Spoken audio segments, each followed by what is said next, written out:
Welcome to Cybersmart's Chatterbox series for parents. I'm Kelly. I'm Cara. And I'm Gulsum. We've all been teachers in Australian schools and are now education advisors for the Cybersmart educational program. Cybersmart Chatterbox has been designed to help parents help their children and whole families to find out how to be cybersmart and to use the internet safely. You can join the conversation in the forum below. Well, we're the pioneers of the digital world and the first ones to navigate this new frontier. Collectively, we are the ones responsible for creating its culture and its environment, but with all its potential for improving the world we have currently, let's face it, utopia it certainly isn't. I wonder if it was inevitable that the online world would mirror the characteristics of the physical world.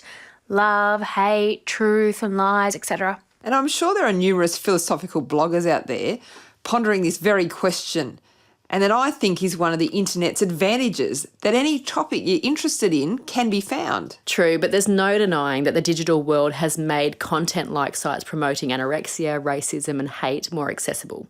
That's not a good thing.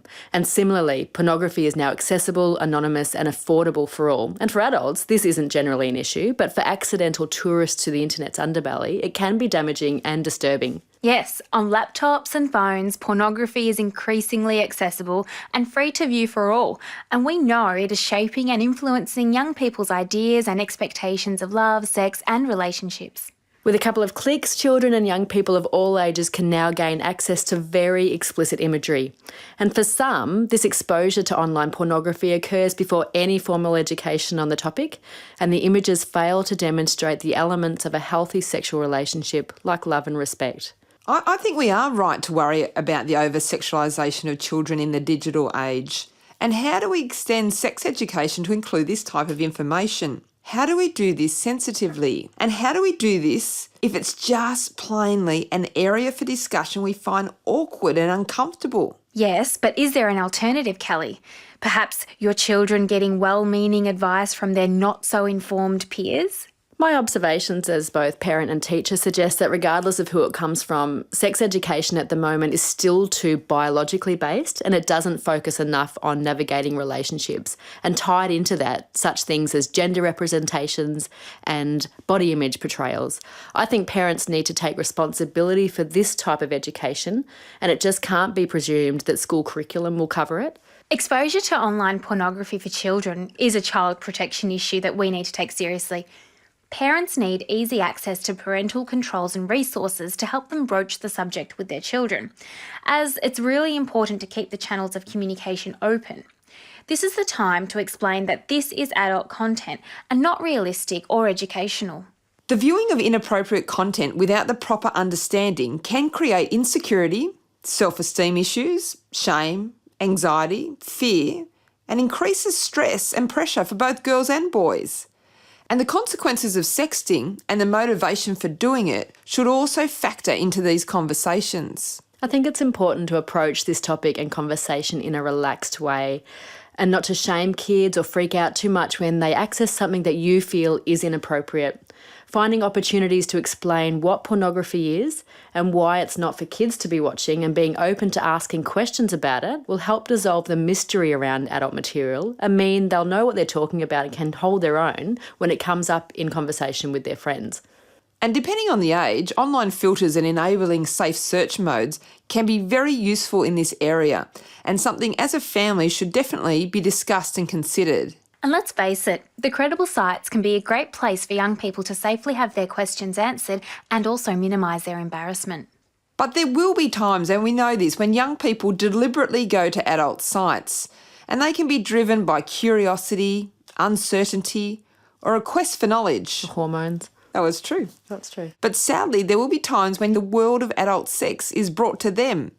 And so children need to be told clearly that there may be times when they don't feel safe while using the internet. They could find content that makes them feel uncomfortable, or someone may try to contact them via pop-ups or messages. We need to reassure them that this is not their fault, and there are strategies for dealing with this situation, and they are similar to dealing with real-life examples of feeling unsafe. Yes, some quick ways to deal with coming across confronting content include closing the window, clicking on the back button, clicking on the home button if the web page was a safe page, or shutting down the computer. And there are instances where inappropriate contact is made by an adult to a minor. And it's extremely important that the firm steps are taken to minimise this sort of impact and to end the situation as quickly as possible. Online grooming is when an adult forms a relationship with a child or younger person with the intent of later having sexual contact or committing other crimes. But the question is, how do we identify and deal with what is essentially online grooming or predatory behaviour? And being aware that this can take place in chat rooms, on instant messaging, in gaming sites, and on social networking sites and email. As a first measure, all parents should download the Cyber Safety Help button, which is a shortcut to help and advice for young people and families on a range of cyber safety issues. But significantly, it provides a direct reporting mechanism if they receive unwanted contact or see content that is upsetting. The online reporting form links directly to the Australian Federal Police, who work in partnership with internet service providers in the battle against the sexual exploitation of children online. It's a very simple yet significant mechanism.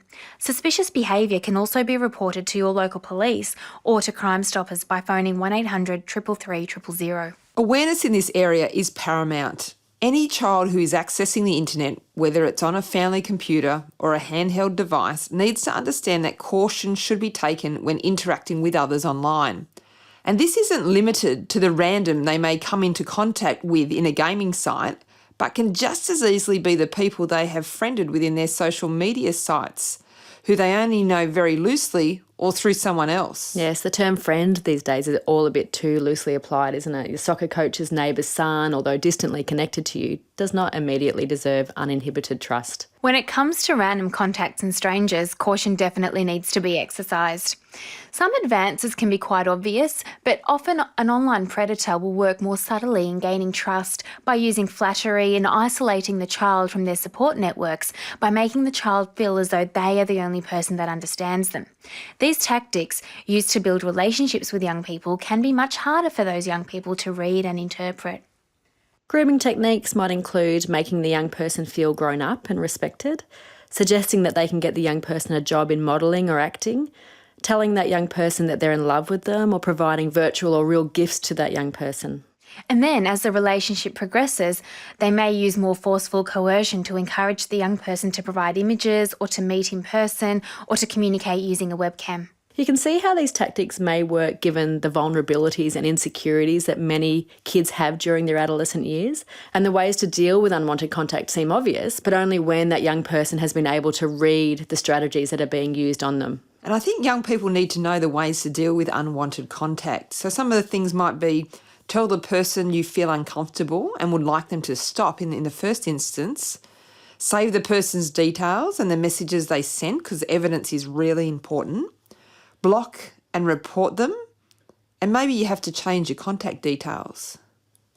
This was a difficult topic to discuss, but arguably one of the more significant when it comes to online safety.